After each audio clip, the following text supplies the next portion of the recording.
Hi viewers, আজকে আমি IELTS writing নিয়ে কথা বলবো। রাইটিংয়ের দুইটি টাস্ক থাকে। Task 1 chart interpretation, task 2। Task 2তে একটি এসে লিখতে হয় বা রচনা, 250 ওয়ার্ডের বেশি। এটির গুরুত্ব বেশি। তো আজকে আমরা যে টপিকটি সিলেক্ট করেছি এটি কেমব্রিজ থেকে নেওয়া। বেশিরভাগ আইএলটিএস রাইটিং টপিকগুলো নেগেটিভলি লেখা হয়। ক্যান্ডিডেটস মনে করে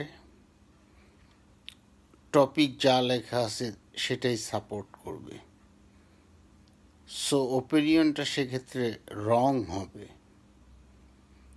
এজন্য রাইট সাইডে ওপিনিয়ন দিতে হবে। আপনার ওপিনিয়ন বা ভিউটি যেন ওয়ার্ল্ড রিকগনাইজড হয়। যাই হোক, কেমব্রিজের যে এসেটি ছিল, universities should accept equal number of male and female students in every subject. Do you agree or disagree? অর্থাৎ ইউনিভার্সিটির প্রতিটি বিষয়ে সমান সংখ্যক পুরুষ এবং নারী স্টুডেন্ট ভর্তি করতে হবে।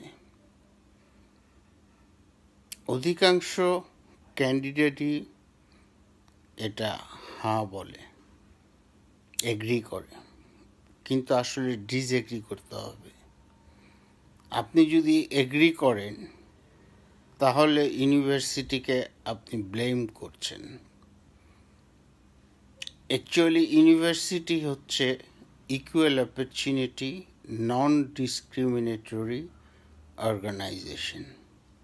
অর্থাৎ ইউনিভার্সিটি সবাইকে সমান সুযোগ দিচ্ছে, নারী এবং পুরুষ, এবং এটি বৈষম্যহীন প্রতিষ্ঠান, অর্থাৎ সবাই অ্যাপ্লাই করতে পারবে।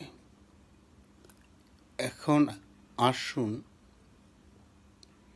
কিভাবে ইউনিভার্সিটিতে ভর্তি করা হয়। ইউনিভার্সিটিতে ভর্তি হতে গেলে অ্যাডমিশন টেস্ট নেওয়া হয়। এখন অ্যাডমিশন টেস্টে মেয়েরা যদি কম সংখ্যক টিকে বা সিলেক্টেড হয়, সেক্ষেত্রে equal number of male and female students পাওয়া দুষ্কর। তারপরে আছে মেরিট লিস্ট। মেধার ভিত্তিতে ছাত্রছাত্রী ভর্তি হচ্ছে। আরেকটি পয়েন্ট আছে জব বেসড এডুকেশন।